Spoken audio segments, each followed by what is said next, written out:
Hoy iniciamos la celebración de la Semana Mundial de la Lactancia Materna y hoy también quiero contarte un poco de mi historia y por qué llego a este proceso de acompañar la valorización de las decisiones, acompañar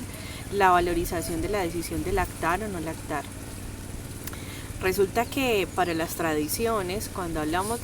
se habla de la lactancia o se habla de la alimentación, se habla también de un lugar en el cuerpo. Este lugar en el cuerpo es el lugar de los senos, las tetas o las mamas. Este lugar para las tradiciones es visto como el lugar del pensamiento, pero también desde la analogía de la tierra es visto como el lugar de las montañas, que es ese lugar del pensamiento, ese lugar donde vamos y caminamos a la montaña para calentar nuestro cuerpo y enfriar la mente. Porque una vez enfriamos nuestra mente podemos ver las infinitas posibilidades humanas, esas que solo logramos ver cuando estamos en la cima de la montaña. Entonces, el acto de alimentar, el acto de maternar, el acto de alimentar a través de las tetas, a través de las mamas, no es solo un lugar de alimentación y nutrición física, también es un lugar de alimentación y de nutrición del pensamiento. Y si miramos el pensamiento como el origen de todo, o como lo han visto las tradiciones, como la semilla del ser humano, es como si pensáramos, si yo en el pensamiento tengo una semilla, el fruto de esa semilla se ve en el accionar externo. Si yo en el pensamiento tengo alegría, la alegría en manifestación sería el fruto de esa semilla interna. Entonces, cuando estamos en el proceso de la alimentación, no estamos simplemente alimentando el cuerpo, también estamos alimentando eso que va a quedar instaurado como semilla en el pensamiento. Eso que va a quedarse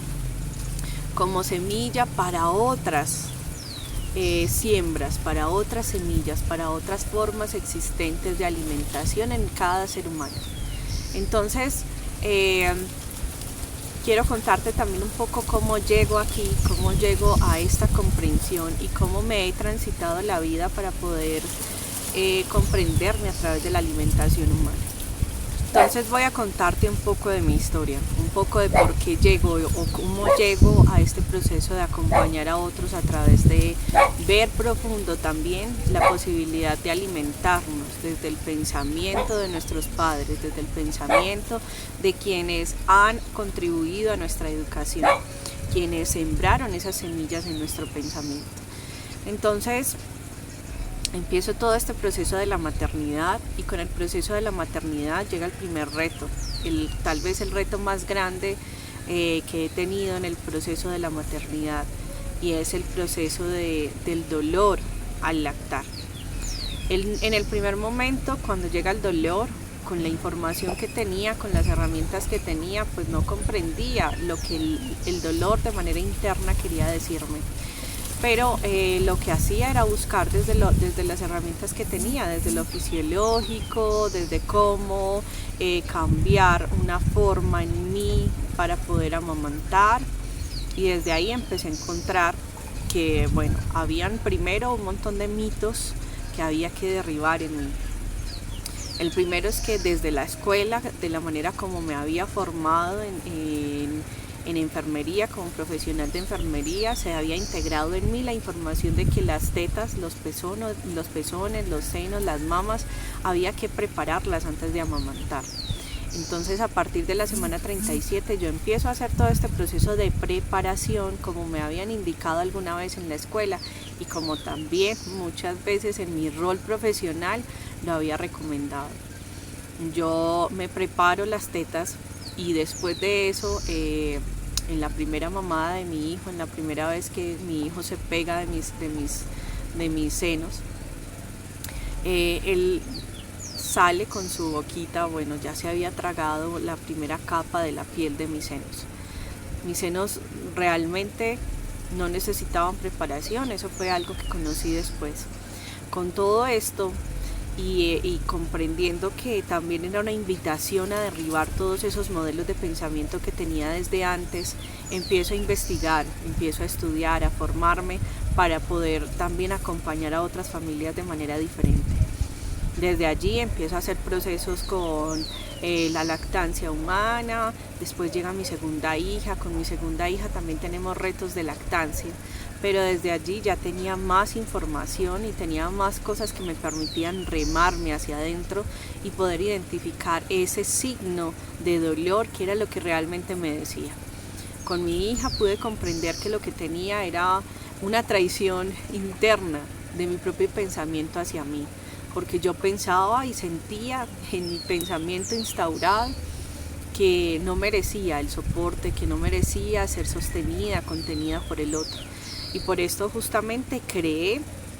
la posibilidad de tener relaciones interpersonales, de pareja, que me llevaban todo el tiempo a la desconfianza y que también todo el tiempo me llevaban a la incertidumbre y al ver que el otro traicionaba mi confianza y traicionaba lo que era. Porque ese era mi pensamiento, el pensamiento de no merezco ser sostenida, no merezco ser amada, no merezco ser vista.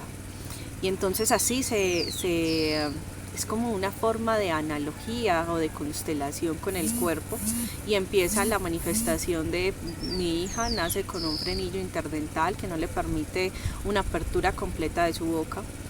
y es como el no poder hablar, el no poder manifestar lo que realmente sentía porque en mi pensamiento instaurado había otra cosa.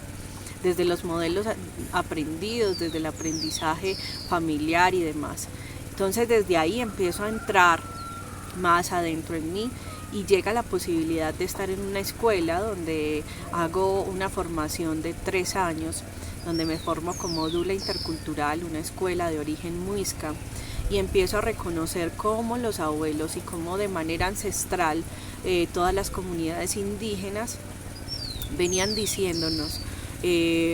cómo derribar esos modelos, cómo derribar esos patrones y cómo todo eso se ve de manera analógica en nuestro cuerpo y cómo desde la analogía de cada una de nuestras decisiones se ha instaurado en el cuerpo y el cuerpo ha hecho una forma específica de actuar y de ser. Y así empiezo a comprender que definitivamente la lactancia no era solo un lugar de alimento, sino que era un lugar donde alimentamos por completo el ser emocional, físico y espiritual. Entonces, con todo esto llega esa necesidad enorme de empezar a compartir la información, de empezar a compartir el mensaje, de empezar a mostrar que definitivamente el tema de la lactancia materna no es un tema de solo mamá y bebé, sino que es un tema social, es un tema político, es un tema educativo, es un tema que nos lleva a todos a pensarnos, porque justamente en ese momento en que somos lactados por nuestra madre o no somos lactados por nuestra madre, vamos instaurando en nosotros semillas de pensamiento, y esas semillas de pensamiento son los que nos llevan luego a realizar acciones, a materializar ideas según la semilla de pensamiento. Para la tradición se dice que la semilla es eso, el pensamiento, y lo que vemos afuera es el fruto de la semilla. Entonces, con todo esto que te digo hoy, con esta invitación es a que nos pensemos también desde nuestra propia historia. ¿Cómo fuimos amamantados? ¿Cuánto tiempo fuimos amamantados? Si no fuimos amamantados, ¿qué información hay allí en nuestro inconsciente que a veces no sacamos y no pensamos que no es parte de nosotros, pero sí es parte de nosotros, es parte fundamental de nosotros? Y entonces así he creado también esta marca que se llama La Montaña, recordando los pechos, recordando las montañas de los cuerpos, de las diferentes formas de cuerpo, de este cuerpo tierra en el que habitamos. Cada montaña es una teta, es un lugar del pensamiento, es ese lugar donde podemos ver las infinitas posibilidades humanas, donde podemos ver la visión y dirección de cada uno de los procesos de nuestra vida. Por eso justamente hoy me enruto a acompañar estos procesos de encontrar visión y dirección, de encontrar claridad, de encontrar en nosotros mismos las respuestas, porque las respuestas no están afuera, todas las respuestas están en nosotros, y por eso en cada lugar de nuestro cuerpo hemos guardado cada una de esas decisiones que hemos tomado. Por eso no hay nada en nuestro cuerpo que no haya sido una decisión de nosotros mismos, no hay nada en nuestra realidad que no haya sido una decisión de nosotros mismos, pero verlo con claridad a veces nos toma un poco de esfuerzo. Y por eso justamente hoy quiero invitarte para que te pienses desde ese lugar del haber sido o no lactado. Todo eso tiene un lugar y es súper importante valorizar. Y así quiero también despedirme y agradecerte por quedarte hasta el final. Recordarte que en la Montaña Casa de Medicina tenemos muchos procesos de acompañamiento. Tenemos en este momento un modelo hermoso de acompañamiento para gestación, parto y posparto, completamente virtual, en el que puedes acceder a toda la información que tenemos para ti, desde lo fisiológico, desde lo emocional, desde lo espiritual, desde lo que las tradiciones nos han compartido, y también otras formas de acompañamiento que tenemos para caminar la montaña, para reconocer nuestras propias montañas y poder identificar las múltiples posibilidades humanas que tenemos todos, para poder ver con claridad esa visión y dirección de cada uno de los procesos y decisiones de nuestras vidas. Gratitud infinita por hacer parte de esta comunidad, por estar aquí, por seguir cada uno de los pasos que a veces vamos dando algunas personas, por permitirte reconocer en ti también la posibilidad de alimentarte desde otros lugares, de reconocer esa semilla que hay en el pensamiento, esa materialización que hay en cada proceso de tu vida. Y bueno, que esta semana sea una semana cargada de alimento emocional, físico y espiritual para tu vida, y te recuerde en esa cima de la montaña donde podemos ver las infinitas posibilidades humanas. Gratitud.